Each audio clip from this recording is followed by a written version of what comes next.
किया। देखिए बेटा, ये विनय के लिए है, हमने बोला था वात्सल चैप्टर 3 है, विनय वात्सल भ्रमर की। तो विनय के 2 हमने आपको पढ़ा दिए थे। अब ये भ्रमर वात्सल का है, ये लिख दिया है, ध्यान रखना। अब देखिए, ध्यान समझिए इसको।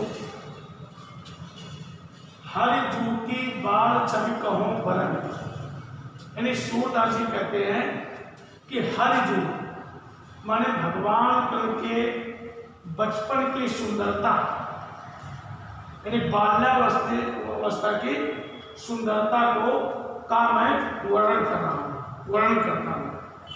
भगवान कृष्ण के जो बाल्यावस्था की सुंदरता है, बाल सुंदरता, उसका मैं वर्णन करता हूँ। क्या है? देखिए, सकल सुख की सीयू माने का सीमा। जैसे लोग कहते थे कि भाई देखो बहुत सीमा हो चुकी है, अब आपने बात करने जाता सीमा पार कर रहे हैं, एक व्यवहारिक भाषा में।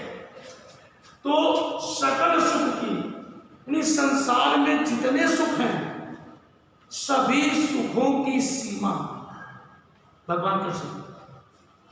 कोटि मनोज शोभा हरण, कोटि माने करोड़ों, मनोज माने कामदेव, शोभा माने सुंदरता को हरना। क्योंकि कामदेव देवताओं में सबसे सुंदर थे, रूप बदल लेते थे, कई रूप धारण कर लेते थे। तो ये कह रहे सूरदास जी कि करोड़ों कामदेवों की शोभा को हरने वाले हैं। भुज भुजंग सरोज नयन, बदन बिंदु जित ललन। जित माने होता जीत का, ललन माने लड़ाई, यानी लड़ाई करके जीतना, ये भाव हो गया। भुज माने भुजा, भुजंग माने सर, सरोज माने कमल, नयन माने नेत्र, बदन माने वैसे वदन होना चाहिए, वदन और बदन, जहां व होता है तो उसके माने मुख, जहां बा होते हैं माने शरीर, विद माने चंद्रमा। अब देखिए बेटा, इन्होंने युद्ध करके, लड़ाई करके, भुज भुजंग,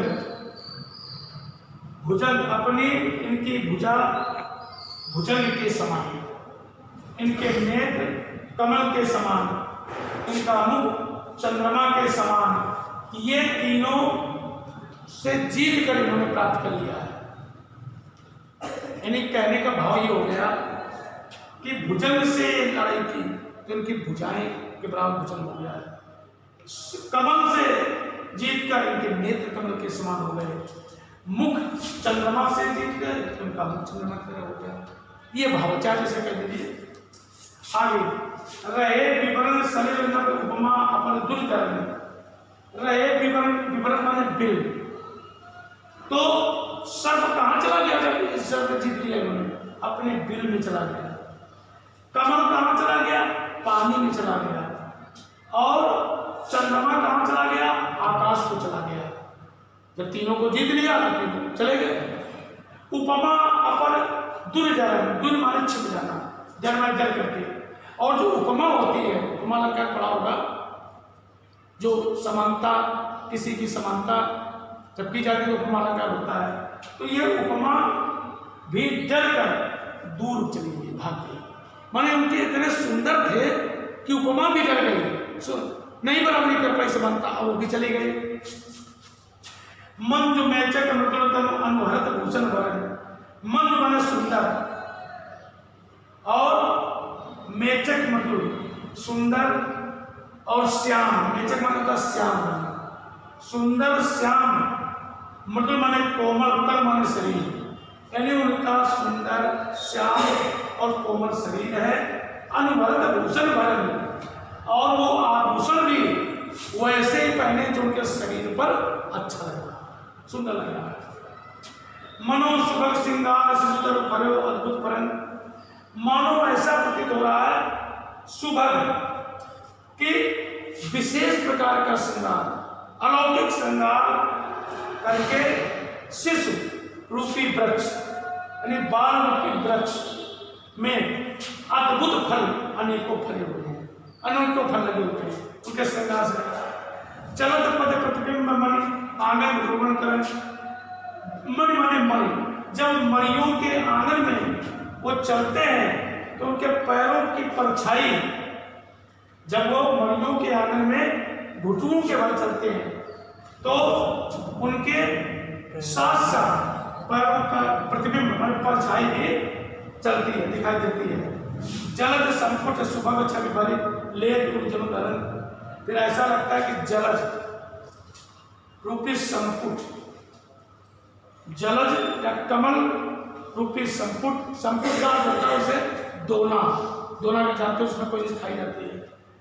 तो जलज रूपी संपुट में उनकी सुंदर छवि को भर लेती है जल धर, मतलब जल जानो मन मानो पे छलन का। ऐसा कर वर्णन कर रहा है कि मानो पृथ्वी उनके जलज रूपी संपुट को सुभग छवि भरी, सुंदरता को या अलौकिक छवि को वो जलज रूपी संपुट में भर लेना चाहता है, भरकर अपने हृदय पर रखना चाहती है पृथ्वी। पुण्य फल अनुभवत सुतई विलोकी कह नंद घरन। नंद घरन माने यशोदा माता। यशोदा माता अपने पुत्र के ऐसे क्रियाओं को देखकर, बाल क्रियाओं को देखकर उनको पूर्व जन्म का अपने केवल फल याद आता है, अनुभव होता है उनको कि मेरे पूर्व जन्म में किए गए जो कर्म है उनका फल मुझे मिला। सूर्य प्रभु की पूर्वसी किलकन ललित ललधराने। सूरदास जी कहते हैं कि प्रभु की उर्वशी, कि जब वो लड़खड़ा कर चलते हैं या लड़खड़ा कर उनका चलना और किलकारियां मारना, ये दोनों चीजें मेरे हृदय में बस गई हैं, घर कर गई हैं। ठीक बेटा, इसको कर लेना।